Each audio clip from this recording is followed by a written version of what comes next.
Hello, I'm going to discuss the disassembly of the Herbert Schmidt Model 21S, also known as the Sierra 6. Was forced into learning how to disassemble this gun today when somebody erroneously damaged my spring.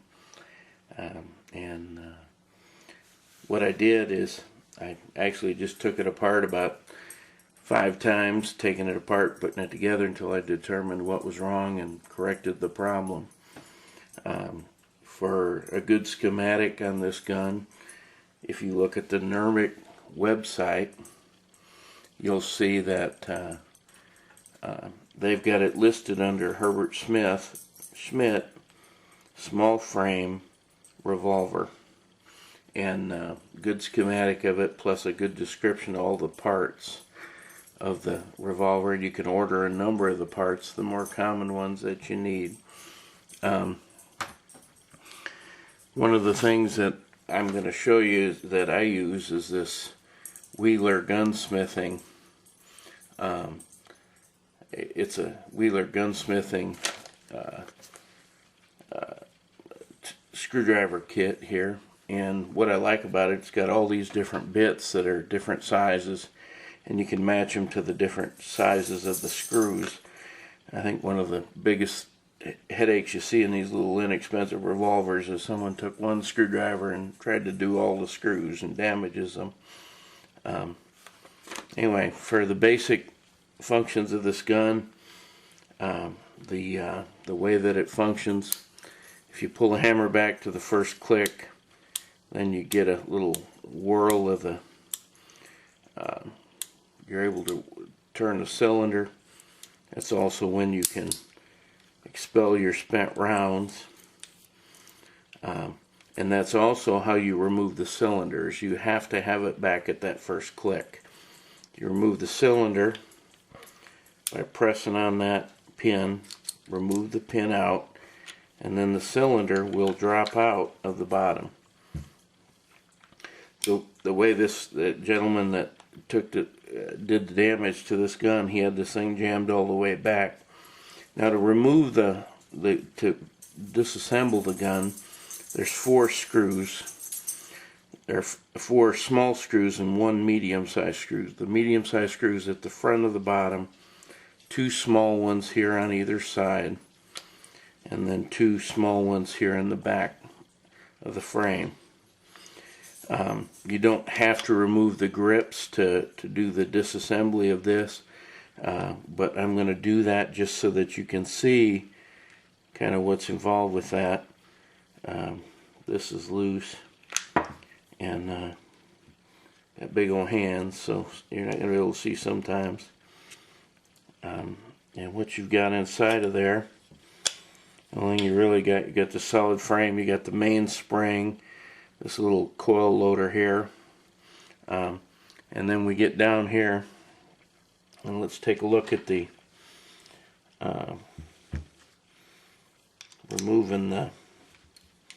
remove this medium-sized spring first.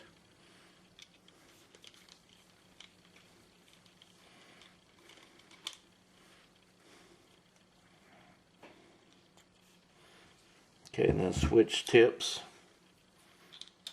to the small ones. I don't know that there is any advantage to removing any of these in any particular order, but I'm just going to take them off in this order. I don't know if there's a manual for that or not, but what ended up happening to me today was I had to learn how to take this apart. I didn't know that what a schematic on it would be, and anyway, so I found this after I'd gotten it apart and repaired. I had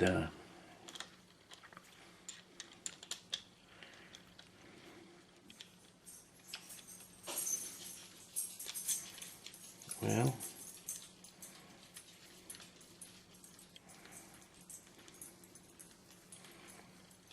let's put this one. There we go. Just wasn't getting in lined up very well.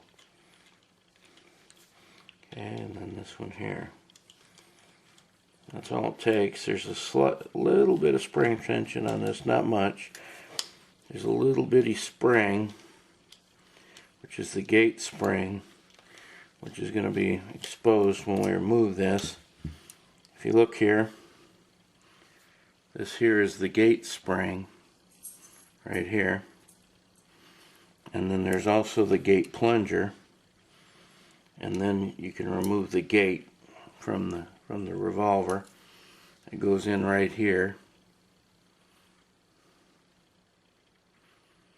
You can kind of see that hole right there where it goes into.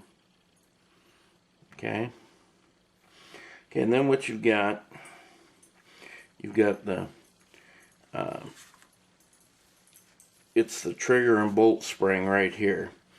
This works the trigger right here, it puts spring pressure on the trigger, and then this is the bolt that's underneath here. What had happened was the gentleman who caused the damage to this, and I'm using the term gentleman, but I wasn't this afternoon. And what you do is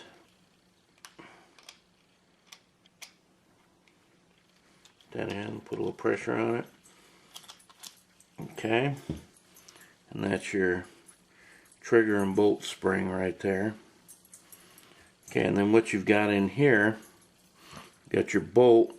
What the bolt does is that's the piece that locks the cylinder. When the hammer is back, that will come up and lock the cylinder so that the cylinder, it goes into the groove in the bottom of the cylinder and locks that in place while the hammer is back. Okay, what we got is it's really a two-part disassembly, and I'm not sure again if it matters which order you do this in, but what I'm going to do is I'm going to take off the trigger first. Now when I had mine, when I had this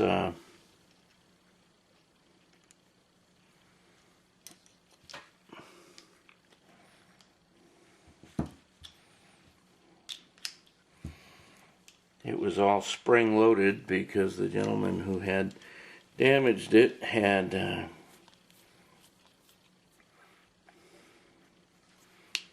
it comes out quite a ways. It's got a lot of threads to it.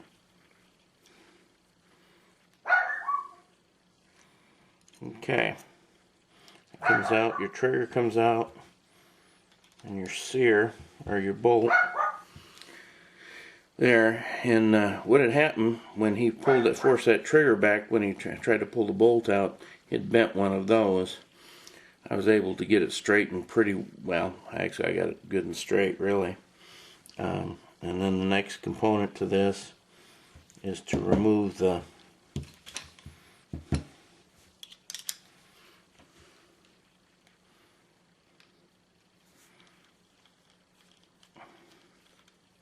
hammer, and the hammer, it's called this has got another component in here, and if you look, and this slides up out of here, and there's this groove right here, and this piece right here is known as the hand, and if you look, this is what pushes the bolt from the back to advance the bolt from the when it revolves, and then you got that spring, and then of course your trigger. If you look there, the hand goes into here like so, and when you're reassembling this, you got to compress those a little bit and slide them down into that frame. Okay, and so what I'm going to do is I'm going to attempt to show this again, putting it back together. There's some further disassembly you can do. You can remove this screw and remove the spring and the plunger assembly. You can also take off, I mean, if you really get carried away, you can remove some of these other components here, but I don't think it'd be wise to do that. This is a, those are kind of fitted on there. Anyway, so what had happened is once this piece was back to normal shape, now you can order this piece from Gun Parts Corporation or Numeric, and you know that's probably the piece that would be damaged if somebody did anything dumb with your gun, and that's that bolt there. Okay, so let's look at the reassembly. What I'm going to do, I'm going to take this, and you got to take and you've got to compress this just slightly, and then you slide that down in to line up the hole, and it's the largest spring there, and you just get that in, and you can go ahead and tighten this one because once it's tight, it doesn't matter there. Okay, trigger moves free, or the hammer moves freely. Get that on there. Okay, next part what you've got to do, I'm going to try to zoom this down a little bit because I kind of have to sit for this part. What I'm going to do is try to show anyway, get the best view of it. What I did is I took this little screw, the small screw, started it part way through, took the trigger, the small screw here, fed the trigger part way through, or stuck the hole through the trigger, and then you've got your bolt here, and the way the bolt goes, that catches on the back of there, and gotta push that down.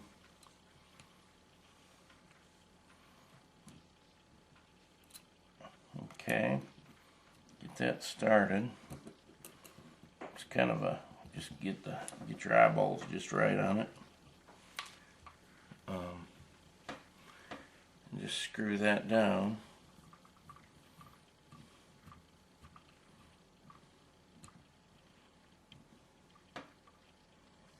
Okay, so now you see the bolt.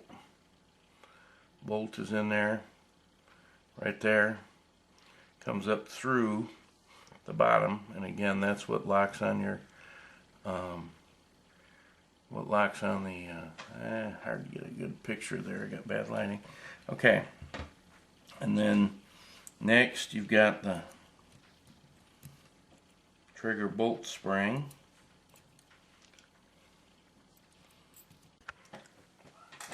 Okay, we're at the point where we got the trigger in there, we've got the bolt in.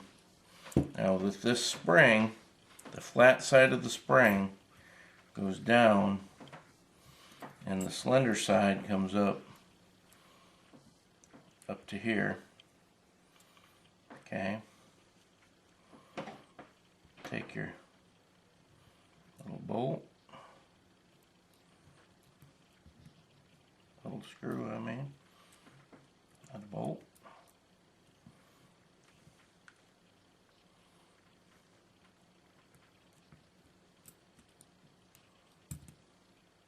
Take our screwdriver, screw that down all the way. It's going to load up the trigger, and you snug that up. Okay. Okay, now what we've got that in. Let's put the bottom of our frame on here.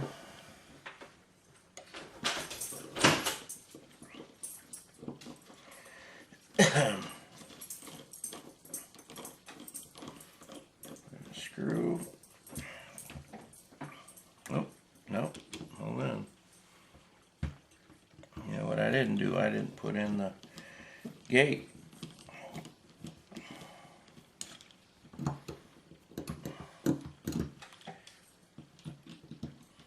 That's an important part.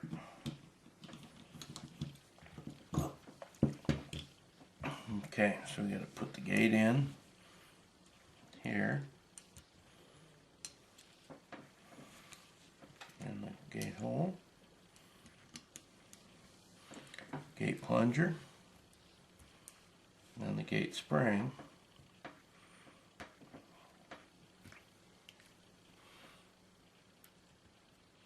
Right there. And I'm going to put that together. Just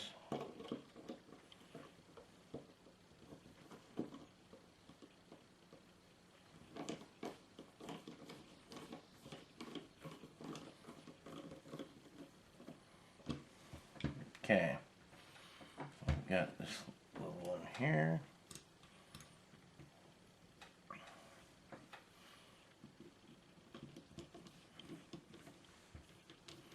Put that one in. We're just going to snug that one. Okay. And we got the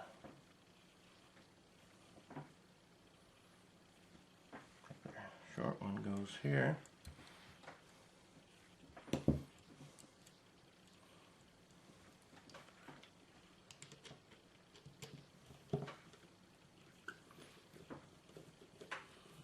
Screwing that in.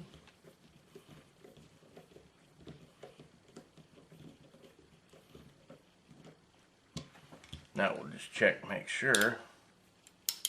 Yep, the action functions, so we can go ahead and put in these last two.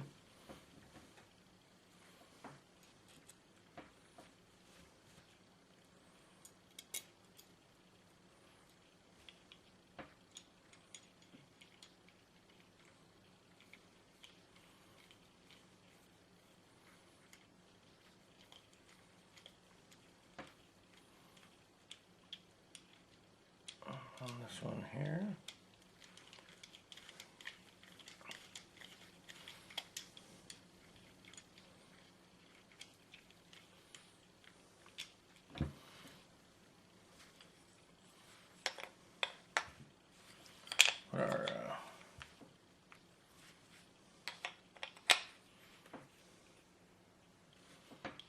Put our grip back on.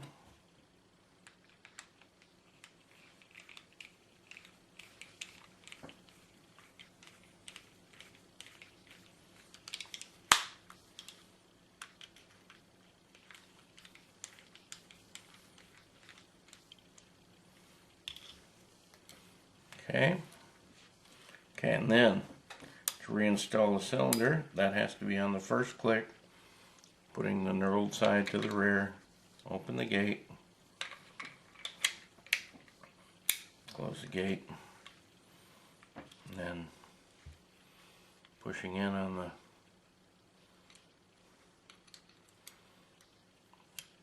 load and line that up.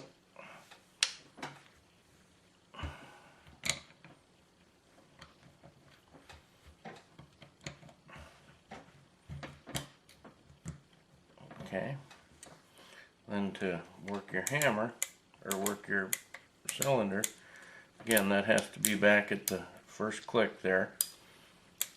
And you can see with that the plunger will work. Okay, and biggest problem, the thing you want to watch is keeping that bolt and the trigger spring correct.